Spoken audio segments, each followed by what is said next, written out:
O vídeo já vai começar, mas antes, não se esqueça de se inscrever e ativar as notificações.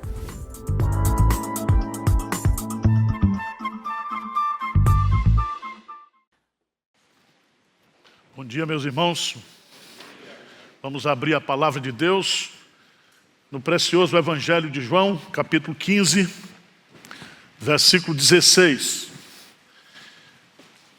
Eu quero meditar com vocês nesta manhã sobre a gloriosa doutrina da eleição.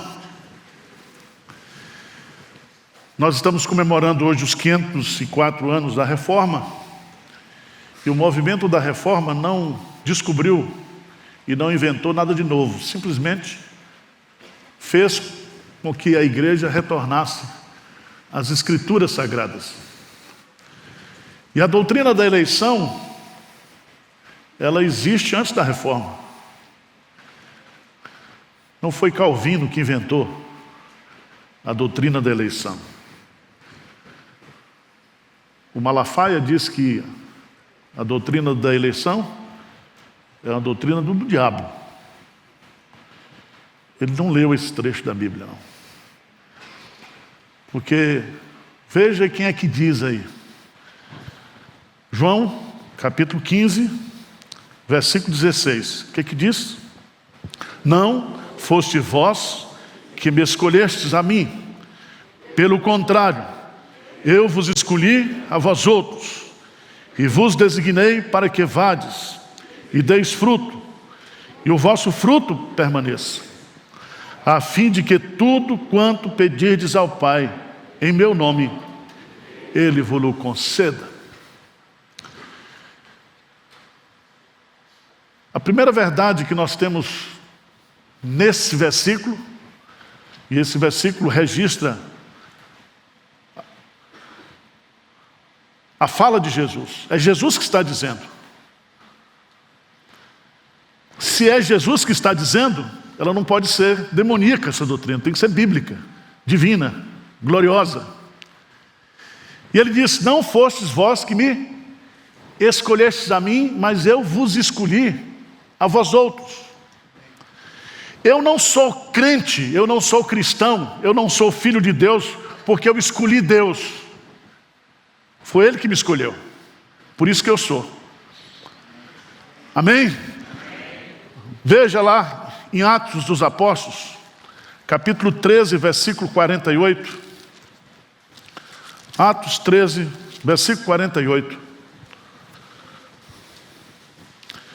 Diz assim, se você quiser ler comigo, por favor, vamos lá.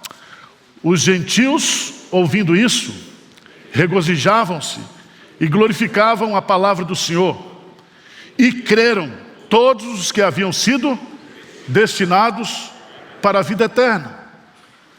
Eles creram, consequência, por causa da doutrina da eleição, da predestinação.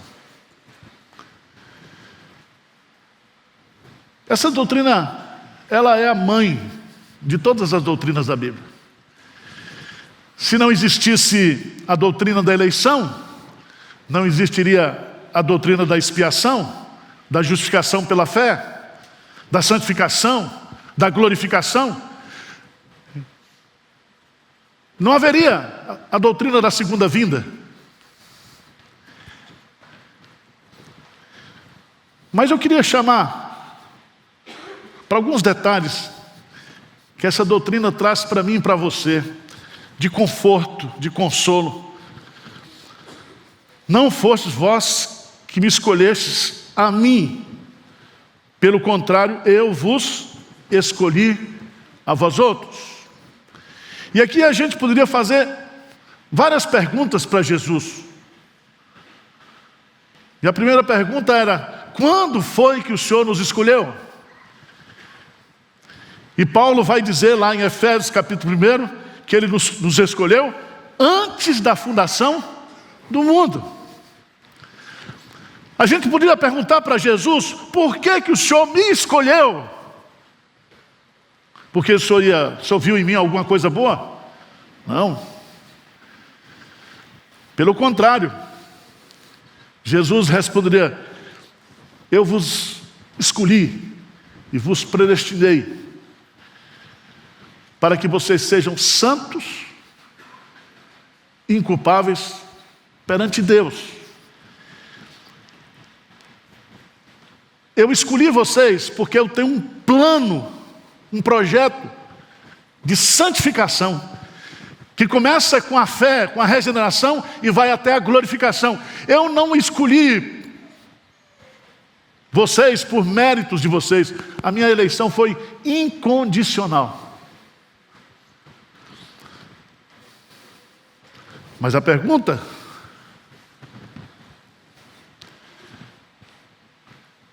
que eu queria que você fosse para Marcos capítulo 3.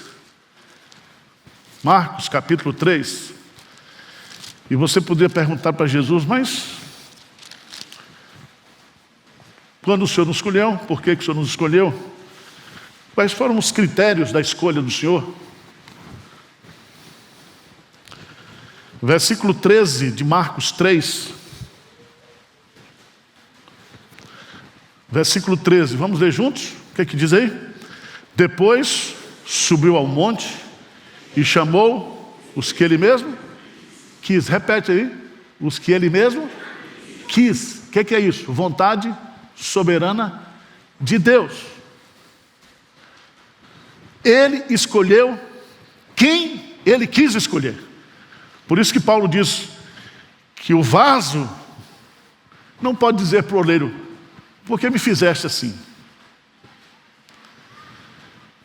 Então essa doutrina da eleição se fundamenta na total soberania de Deus.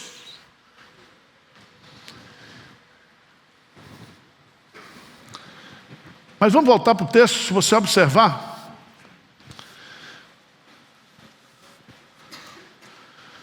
não fostes vós que me escolhestes a mim, pelo contrário, eu vos escolhi a vós outros. E aqui os pronomes são pessoais.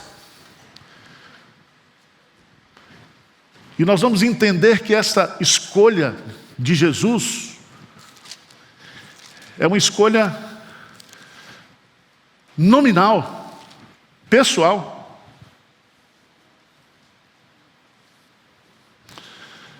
Se você observar o que está lá em João, capítulo 10,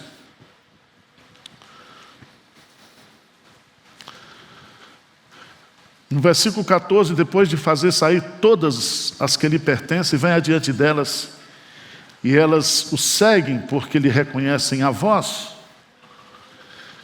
Eu sou o bom pastor da vida pelas ovelhas.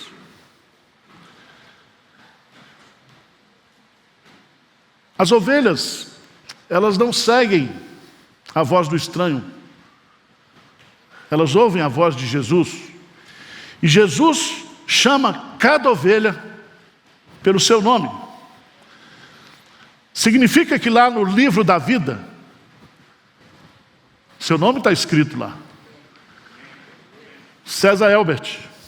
Não tem dois, é você. E ninguém pode apagar. É como se Deus pegasse o livro da vida, entregasse para Jesus, e Jesus vai lá e sobe na cruz e dá a vida pelas suas ovelhas. E as suas ovelhas são aquelas que estão registradas no livro da vida. E o Espírito Santo vem agora, depois da eleição do Pai, da expiação do Filho, vem a regeneração.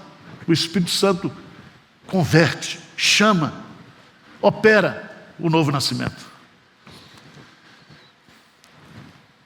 A doutrina da eleição é a doutrina do amor. João capítulo 15, versículo 13, Jesus diz assim: ninguém tem maior amor do que este, de dar a alguém a própria vida em favor dos seus amigos.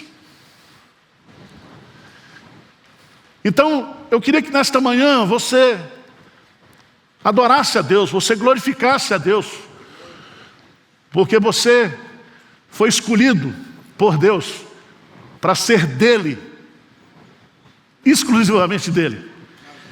E dele ninguém pode tomar você. Nada, nem ninguém poderá afastar você do amor de Deus que está em Cristo Jesus. Você é um eleito, você é um escolhido de Deus. Amém? Agora, o texto segue, porque Jesus diz: não fostes vós que me escolhestes a mim, pelo contrário, eu vos escolhi a vós outros. Mas Ele nos escolheu e nos designou, nos deu uma missão. Qual é essa missão? E vos designei para que vades e deis fruto, e o vosso fruto o quê? Permaneça. Vamos entender o que Jesus está querendo dizer aqui com a palavra fruto. Se nós pegarmos no texto de João capítulo 15, o primeiro fruto é o fruto da regeneração, é o fruto da comunhão com Cristo.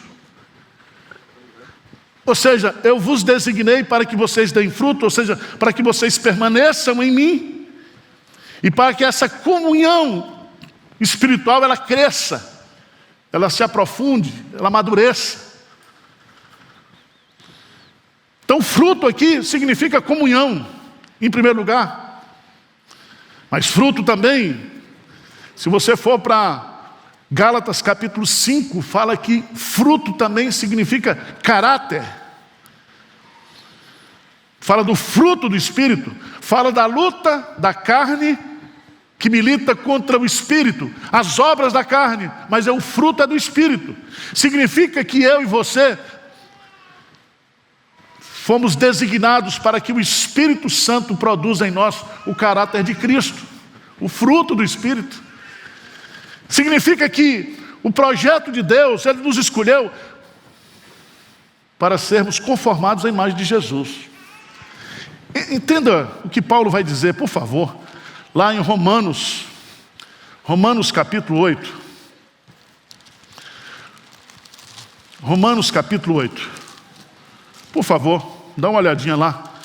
Eu queria que você entendesse o que Paulo está colocando aqui.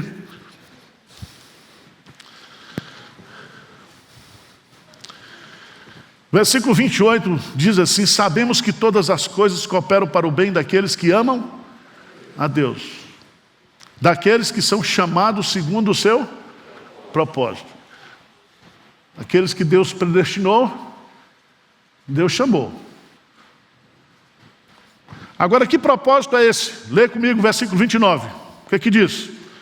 Porquanto aos que de antemão conheceu, também os predestinou para serem conformes à imagem do seu Filho, a fim de que ele seja o primogênito entre muitos irmãos. Então veja bem, quando Jesus: eu vos escolhi para que deis fruto, Ele está dizendo: eu vos escolhi vocês para que vocês sejam crentes. Eu escolhi vocês para que vocês cada vez mais sejam parecidos comigo, conformados à minha imagem e à minha semelhança. Não tem outro projeto, o projeto é esse. E todas as coisas cooperam para o bem daqueles que amam a Deus.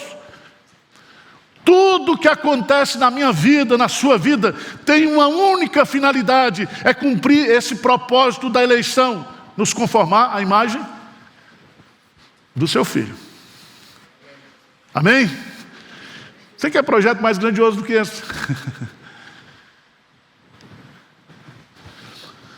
Mas é interessante a gente entender que fruto também significa produtividade espiritual. Lembra que lá em Isaías capítulo 53, Jesus Cristo deu a sua vida por nós. E Hebreus, citando isso, diz assim, que ele, vendo o fruto do penoso trabalho da sua alma, ficou o quê? Satisfeito. Então, o fruto é resultado, é produtividade. E se se nós fomos designados por Cristo, eleitos por Cristo para dar fruto, significa que nós temos que ganhar almas para Jesus, que nós temos que ganhar pessoas para Jesus, porque esse fruto é o que permanece. Significa que eu e você, nós somos escolhidos, fomos chamados, mas depois nós somos designados, enviados para dar frutos, para ganhar o maior número possível de pessoas através do nosso testemunho, da pregação do Evangelho.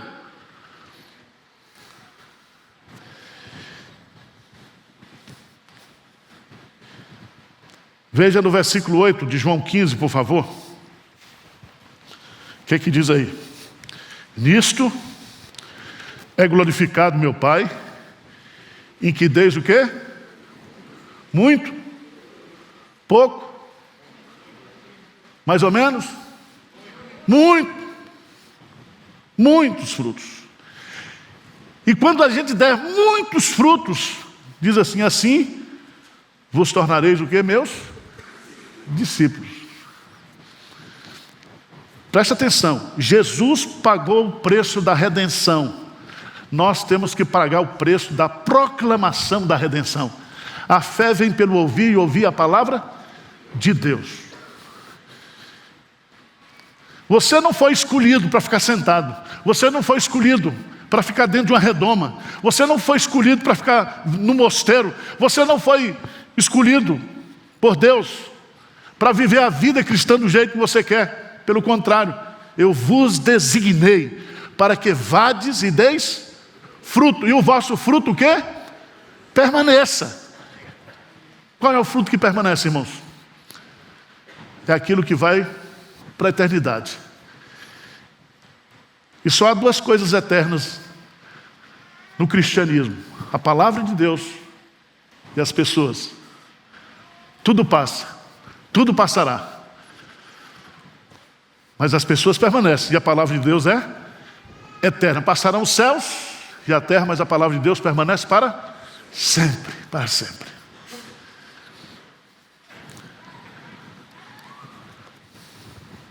Tá chato o sermão? Tá bom. Fala a verdade. Vocês estão entendendo? Você é um escolhido de Deus. E Deus chama você pelo seu nome. E o seu nome está no livro da vida. E porque o seu nome está no livro da vida, Jesus subiu na cruz, sabendo que estava morrendo por você. E o Espírito Santo chamou você um dia. Ele chamou você pelo nome. E Ele sabe quem é você. E pode ter certeza que lá no céu, eu não sei quantos Arivals vão ter lá, mas eu sou o diferenciado. Né? Todo mundo vai ser chamado pelo meu nome. Servo bom e fiel. Entra no gozo do teu Senhor. Mas, irmãos, há uma terceira verdade nesse versículo. Deus nos escolheu para frutificar. Mas veja que ele termina o versículo dizendo assim: a fim de que tudo quanto pedirdes ao Pai em meu nome, Ele vos conceda. O que é que significa isso? Significa que nós somos escolhidos por Deus não somente para frutificar, mas para mantermos uma vida de oração. Porque os presbiterianos gostam muito desse negócio de eleição para salvação. Não é assim? Mas veja o que Jesus... Vamos dar um pulinho lá em Lucas. Lucas capítulo 18. Lucas é o evangelista da oração. Lucas capítulo 18. Versículo 7, por favor. Lucas 18, versículo 7. Vamos ler juntos? O que é que diz? Não fará Deus justiça aos seus escolhidos, que a Ele clamam dia e noite, embora pareça demorado em defendê-los? Quem são os seus escolhidos? Somos nós. Nós temos que clamar a Deus quando? Dia e noite. Significa que nós somos escolhidos para ter uma vida de oração e para receber de Deus bênçãos como resposta da oração. Está aí no texto. Porque tudo, e o vosso fruto, a fim de que tudo quanto pedirdes ao Pai em meu nome, Ele vos conceda.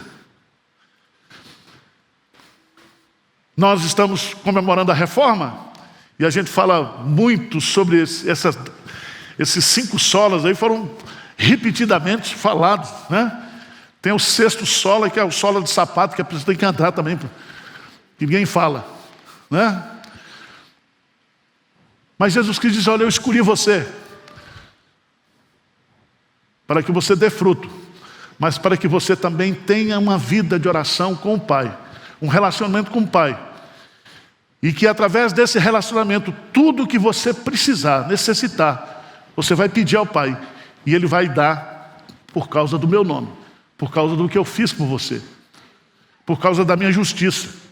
Por isso que nós oramos em nome de Jesus, por isso que nós clamamos pelo nome de Jesus, por isso que o nome de Jesus é poderoso.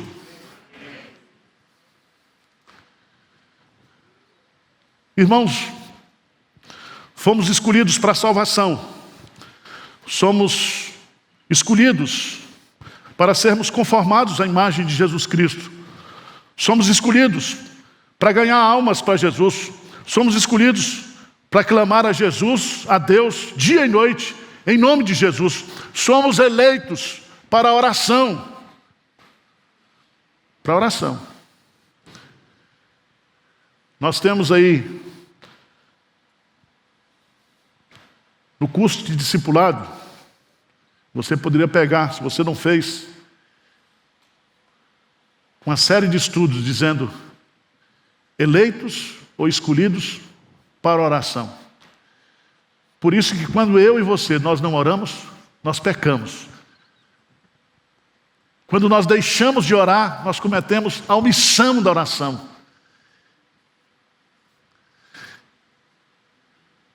E eu creio, e Jesus vai dizer aqui, a fim de que tudo quanto pedires ao Pai em meu nome, Ele vos conceda. Que promessa gloriosa. O que você está precisando? Você é um eleito de Deus. O que você está precisando que Deus lhe conceda nessa manhã? Você foi escolhido para entrar na sala do trono e dizer para o Pai: Pai, eu preciso disso. Eu preciso de Ti. Não existe privilégio maior no mundo do que ter acesso à presença de Deus através de Jesus Cristo.